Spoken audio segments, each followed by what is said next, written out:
Hello, my name is Yolanda Mulu, and I'm the Manager for General Aviation and Flight Operations at the South African Civil Aviation Authority. The following video depicts the hazards of flying in instrument meteorological conditions, better known as IMC, without the proper navigational equipment or flight planning. The following video is narrated by a pilot that was in a loose formation flight on the 29th of January 2014. They took off from Margate with the intention of participating in the Mossel Bay Air Show. They landed in Port Alfred to meet a friend. They later took off, ended up in IMC, which resulted in a fatal aircraft accident. The pilot that survived the flight in IMC is working with the South African Civil Aviation Authority in compiling the safety video with the hope of highlighting the hazards of IMC, as well as sharing with us the emotion of losing a close friend in an aircraft accident. Rob, can you take me through the sequence of events that led to the accident on the 29th of January 2014? Okay, we started off a few days before in Joburg. 3 of us flew down to Margate to go and practice because it was a competition in Mossel Bay. And Cliff had a accommodation down at Uvungo that we're going to be spending 2 nights there and practice at Margate. Thinking that Mossel Bay would be quite busy at the time because all the pilots coming in from Cape Town are all over and utilising the box, and then it's like 1 or 2 sessions that you can get in a day. And we anticipated, all right, we can get more time done in Margate. So anyway, on the morning, the previous night we planned the flight, and we agreed that Port Alfred would be a halfway stop, good hour-and-a-half flight, stretch legs, have coffee, fill up, and then go on to the second leg, which is also like an hour-and-a-half flight to Mossel Bay. Before taking off from Margate, I checked the weather for our route down there, and Dion was the Met guy that told me, okay, bit of fog here and there, and a bit of rain cloud about in Port Elizabeth. But I told him, you're only going to Port Alfred and later through to, and he said the weather at George, Mossel Bay is good, 2,000 foot cloud base. And so when we flew down, just passing East London, we saw a bit of fog. It was clear weather all the way down. We saw a bit of fog on the coast at Margate, at East London. And then there's a girl that lives in Port Alfred. She's got a Yak 52. And when she heard that we're coming down, actually the previous day, she said she'd like to join us up on the further north on the coast and then fly with us down to go and land at Port Alfred, and then we refill and so on. She was running late because as we got close to Port Alfred, we heard her talking on the ground, and she said, is there still time for her to join us? So I said, okay, fine. She said she's at the hangar, she's got to, she's just getting clearance to taxi out and take off, and Port Alfred is quite a long taxiway to get out. Tower told us we must hold 2,400 foot above the field, which is 2,000 foot AGL. So we'd had to do about 5 circuits before she managed to get airborne and join up with us, and then we flew to the Port Alfred town, across the river mouth there and past the mom's place, and then back to go and land. And we wanted to do a flyby, information over the runway sort of thing, but then the tower said it's not really kosher for them. They don't approve of that really. So we broke up and landed individually. Had a coffee, refueled, phoned the Met guy, and he said, look, it's still pretty much the same with cloud base 3 to 500 foot with passing showers, a bit of fog around. Phone me in an hour-and-a-half time. But it wasn't Dion then, it was another guy that was in the Met at that stage. So it was 2 hours later that we, rather than waiting an hour-and-a-half, it turned out to be about 2 hours, closer to 1 o'clock before we started getting ready to depart. Yeah, so it was an uneventful flight all the way down there. Eventually Annie flew with us, then we landed. We had to go and pay our landing fees, organised the fuel and all that sort of thing. And then after we had our refreshments there in the cafe, they didn't have any batteries. Cliffy wanted to have batteries to replace his his iPhone or his iPad, I'm not sure which one, but he wanted specific batteries which they didn't have at the shop. So then Annie phoned her mother in town to bring that specific battery, which she drove out eventually and brought it out. Meantime, the Met guy said, we must wait about an hour and a half, phone him later. So when I phoned him, it was a new guy, and he gave pretty much the same picture, but as he says, it's clearing up towards the west, which was like similar to what it was in the morning. So Annie had a problem with the aileron trim tab, which she had to have too much input to keep it straight, and Cliffy went and with 2 planks sort of adjusted. It's a fixed tab, so I just adjusted a little bit, fly again, tried with a test flight, and then she was going to join us for the test flight, and then we took off again to do another formation flight, passed over the town, and then as we turned to the west, because now our track was going to be from Port Alfred direct to Uitenhage. The first checkpoint I had on my map, because I bought maps, I just wanted to get an updated Port Elizabeth one. I had one day before which I had my tracks on.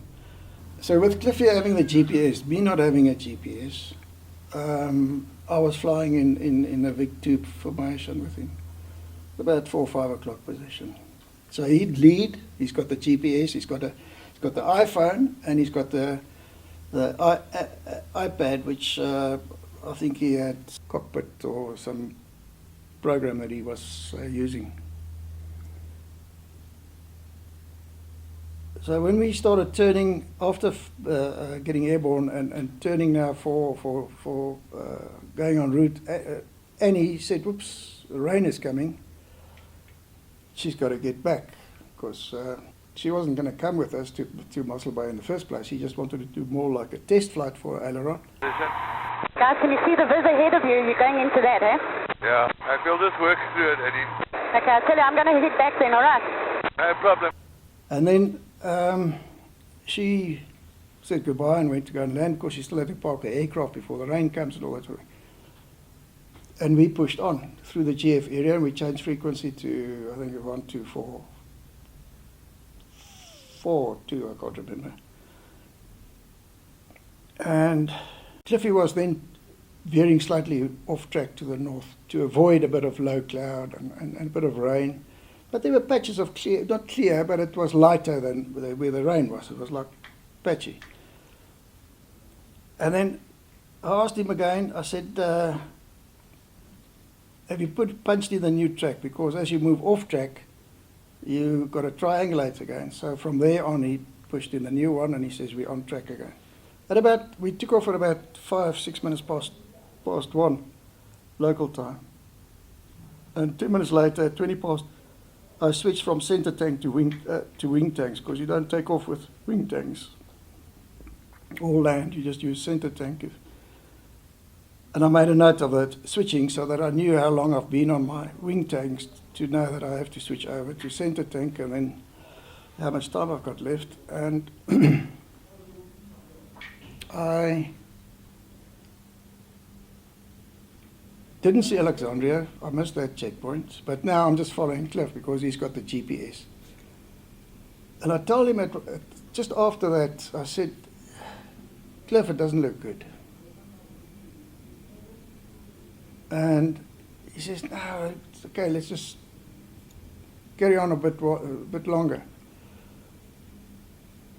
And then after another few minutes or so, but now we're running under a cloud with a bit of rain and hills and stuff like that. So I looked to my right and I saw quite a big patch of clear sky which was open. And I told him, let's turn 90 degrees here, so that we can climb into that gap and just see what it looks like. It's like seeing what the neighbors, looking over the fence and see what the neighbors are doing, type of thing.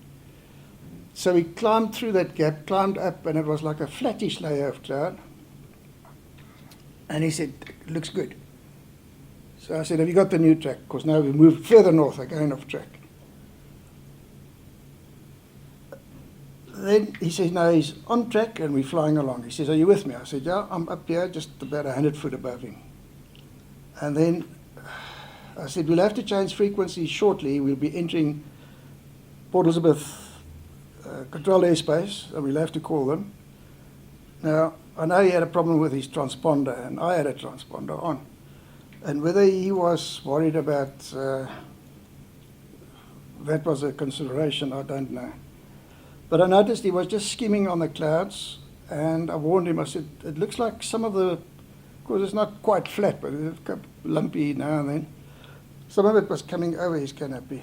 But with a top layer as well, it's difficult to while you're flying, to see whether it's this cloud or whether it's the other cloud that's coming past your canopy. So I warned him. I said, watch out.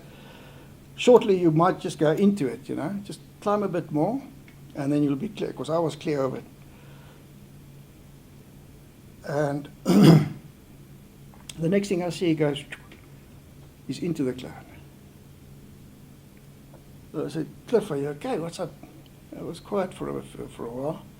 So I maintained the heading, and then he said, no, come down. I've got contact with the ground. It looks good. So I said, well, I can't see any ground. It's undulating ground. Maybe he was lucky to hit the trough of 2 ridges or something like that, and he went down there, and I might just be unlucky with the head ridge, and I go down in top of the ridge. So I said, no, I'm staying up here. Then I kept sort of stationed on the same heading, and then I thought, no, you know, he's ducking and diving underneath here. Just now he wants to pop up, and I won't see him because I can't see straight down. The wing covers a lot of area, the leading edges and the nose and all that sort of thing. So I broke off 45 degrees from his track to make sure we separated. So if he does come up, we don't have a mid-air. So I'm flying off at 45 degrees, and the next thing he says, oh, he's having a bit of problems here now to maintain separation. He says, where are you? I said, well, I'm heading sort of in a northwesterly direction. And then I saw a dark cloud up ahead, which probably is a lot of rain or whatever.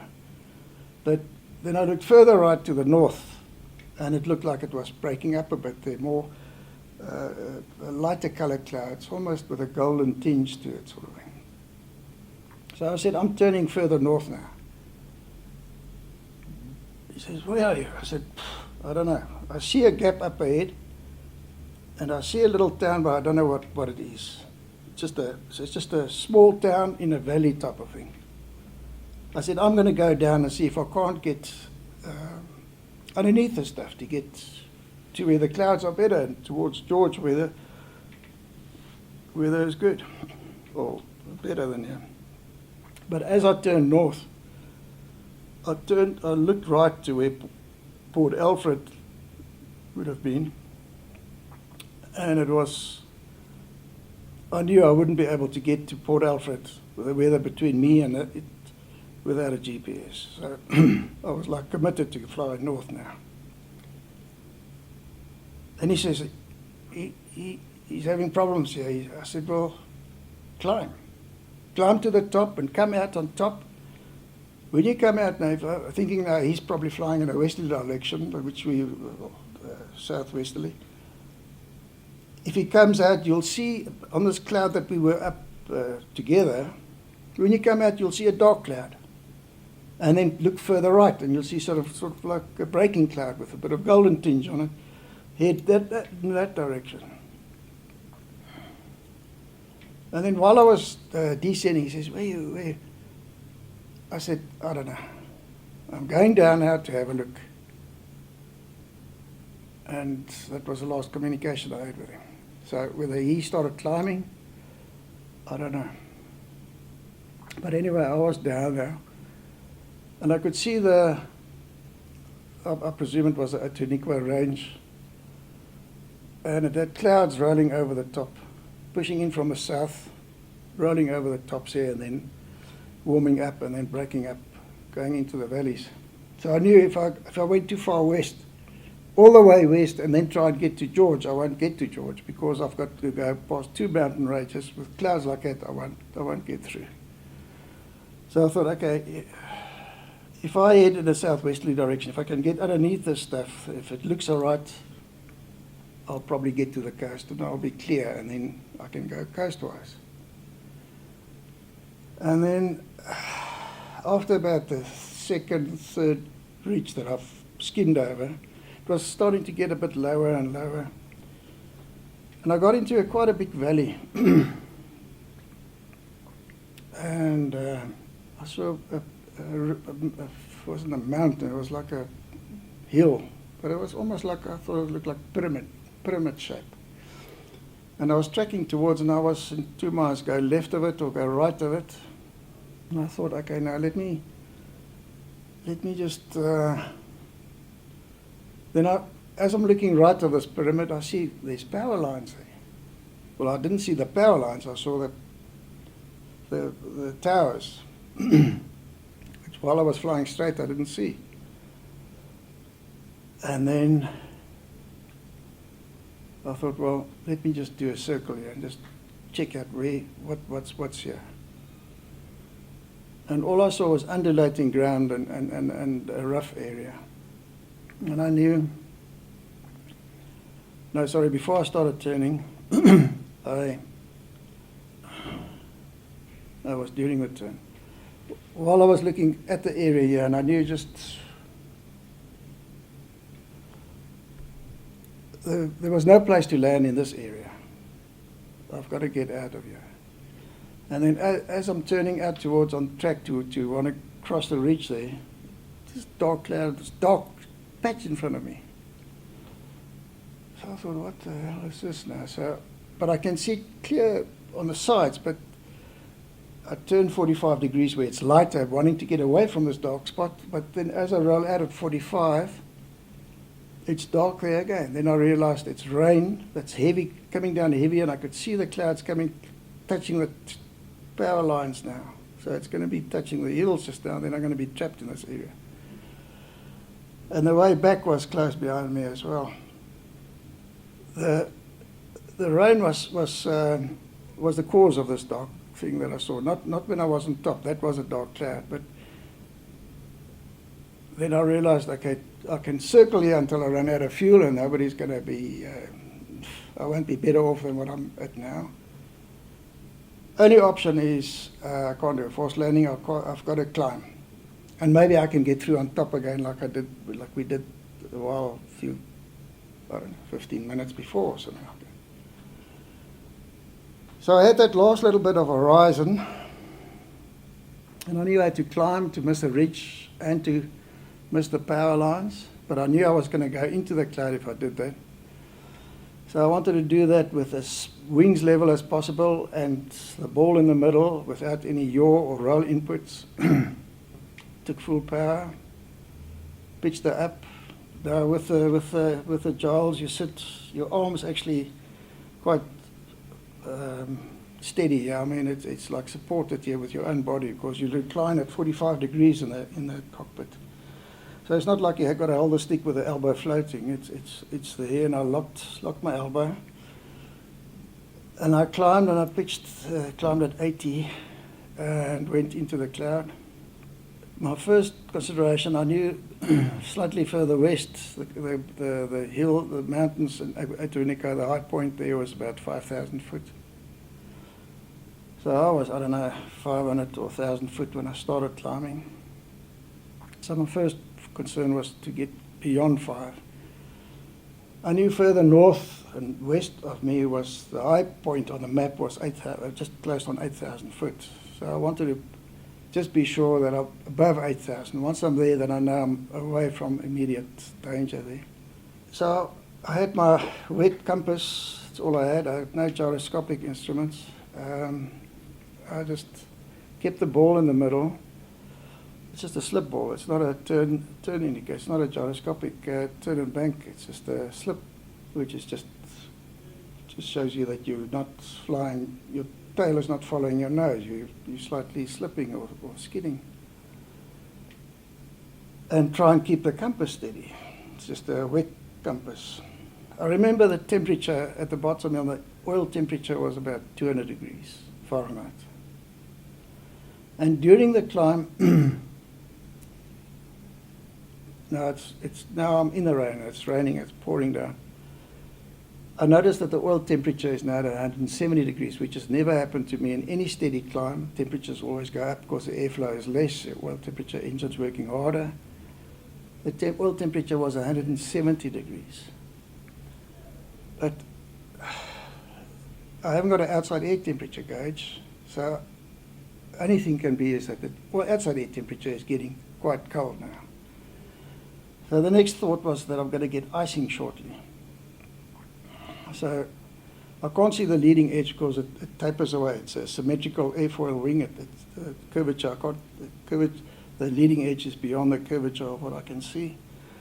But my head is in line with the trailing edge of the main wing, and the water is droplets on it there. So I thought, let me just see if, and I'm watching those droplets to see if it's starting to crystallize, to see if ice is forming. And then I know, well, it's going to start blocking up my intake just now, and the engine is going to start cutting and all that sort of thing. So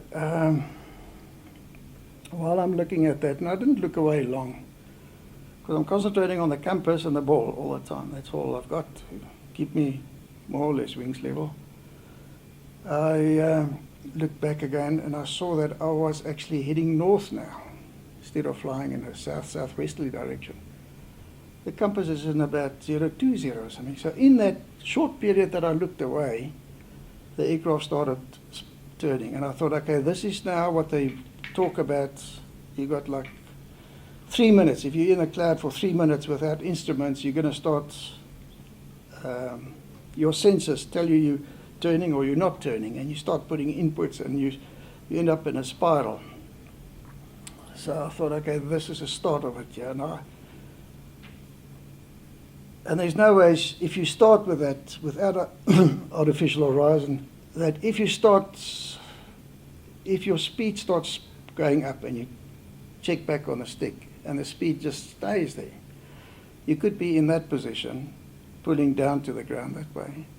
Or you could be in any position. And I wouldn't know how much to correct for that before I went in the opposite direction. And so then I actually went quite cold when I saw that, and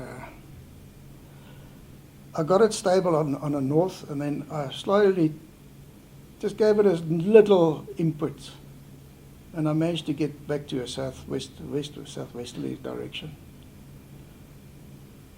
At about 7,000 or so, there was a bit of a break in the cloud, but just in not being solid, but just a bit of a gap. It was lighter light, so it was like a layer, and I just assumed that, and I saw I was a bit winged down. Got that right, and I climbed again. And I continued climbing in a southwesterly direction until I came out at about 11,500 feet thereabouts. Then I called Port Elizabeth. I'm sorry, sir, that was a bit mistaken. Are you operating?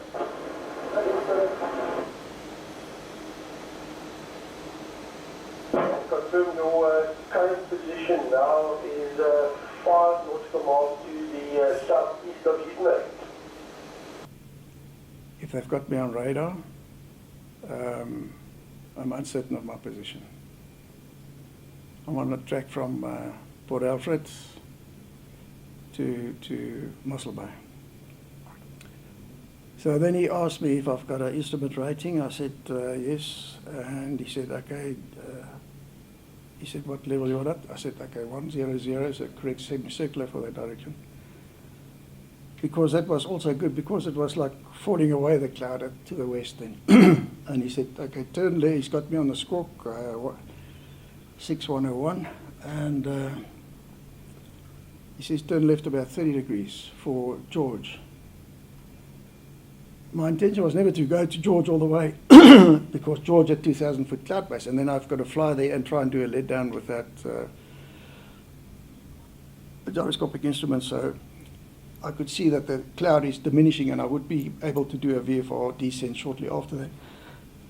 So I told him eventually I saw, which I thought was Cape St. Francis, and then I saw the Tsitsikamma coastline, and then I said, okay, we can cancel the IF plan. He says, are you sure you can descend the VFR? I said, yeah, I'm fine. And I started the descent down, and he cancelled at 1214, I think it was, when he cancelled the flight plan, and then I continued down to about 1,500 foot below the coastwise to Mossel Bay. Now, before Mossel Bay, when I got clear of the cloud, after I'd spoken to Port Elizabeth, and I thought, okay, let me try and call him on all the frequencies that we were on. But by now, I'm not sure how far away I am from where I was, because I didn't know exactly where I went into the cloud. So, is Cliff still down there in the valleys looking around or whatever? Because we had two preset frequencies, one for the GF and then one for the Port Elizabeth FIR information services, and then I think also for the Uitenhage, I think it's 1242. And we were on the GF Port Alfred GF frequency before then. So I tried all those three and didn't hear anything. So I thought, okay, well, maybe he's concentrating like I was concentrating. I couldn't speak to PE on my climb out because just looking at whether my wings are icing up, I turned through 100 degrees or something like that. So if I had to, my radio and transponder is down here, and my compass and slip indicator is on the front dash, in front of it where a passenger would normally sit. The pilot sits at the back here. To take my eyes away from there and to start now putting in whatever squawk I need to put in, it's a individual 4-digit I've got to turn. It's not just a punching in. So 6101 would have taken some time, and then also change frequency, and then probably also answering some questions, which I'm really in the clag here, in serious condition.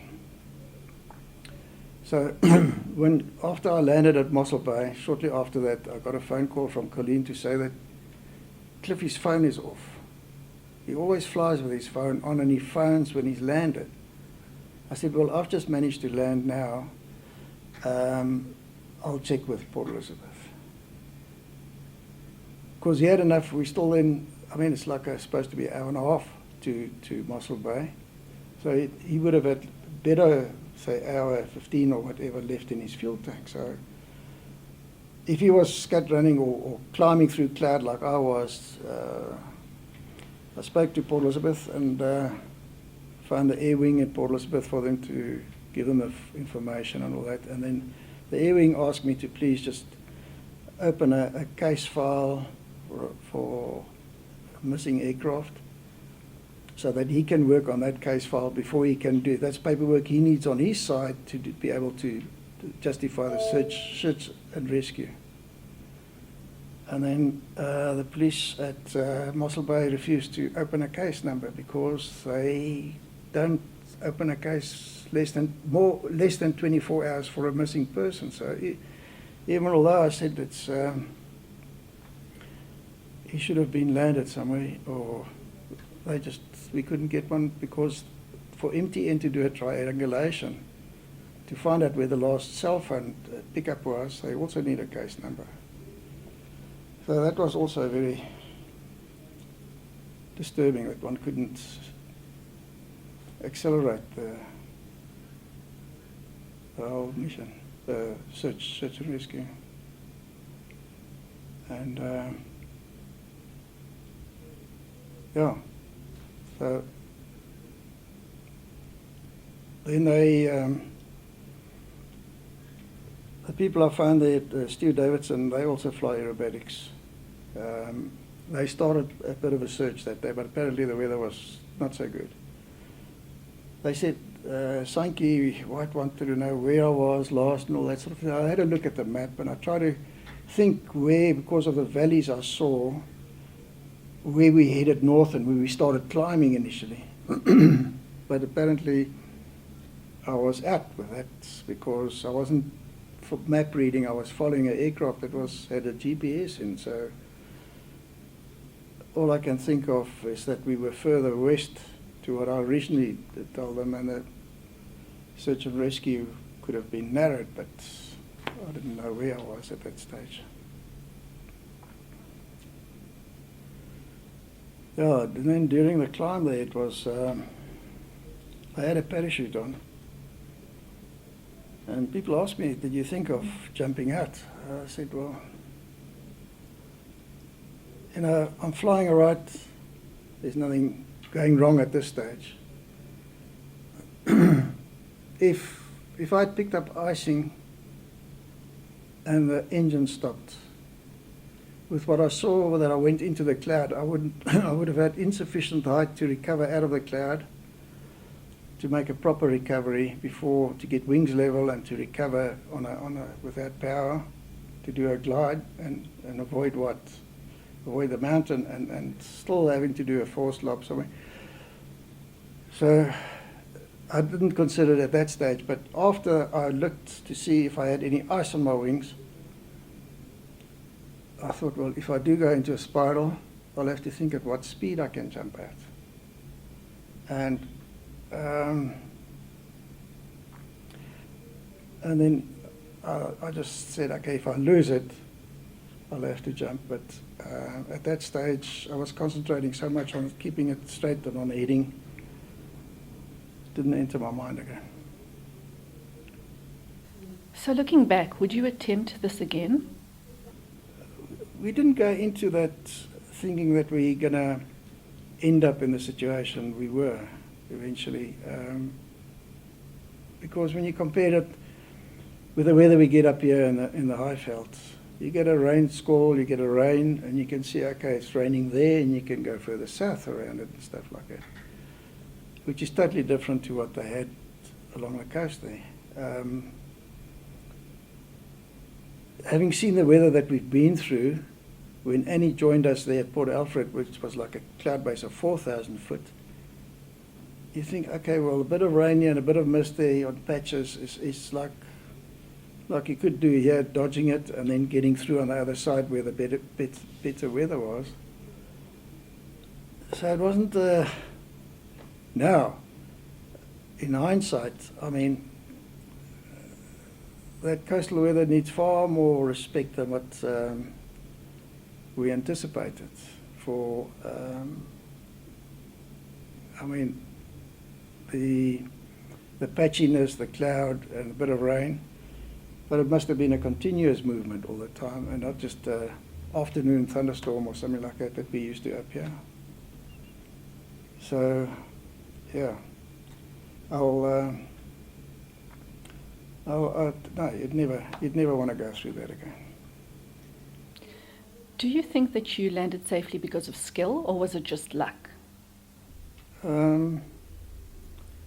Definitely, there was a lot of luck. I mean, the cloud that I went into was quite a stable cloud. It wasn't a convective, like a cumulonimbus thunderstorm type, which would have thrown me around. It was steady enough for me to hold a steady heading and a steady attitude, which I wouldn't have been able to do in a turbulent cloud. So there's luck there, and then also the cloud could have got up to 30,000 feet, and that I didn't pick up icing. So a lot of luck there, and only thing is a bit of experience of flying on limited panel, but that's not even limited panel. There's no panel. It's just a wet compass and a. But no, 95% luck. From the time that you landed safely, how long did it take them to find Cliff? He went missing on the Wednesday, and we were told that the wreckage was found on Saturday, I think. Saturday afternoon, I think it was. Rob, in conclusion, any words of advice to fellow GA pilots? Yeah, there's a motto when in doubt, you know, turn around.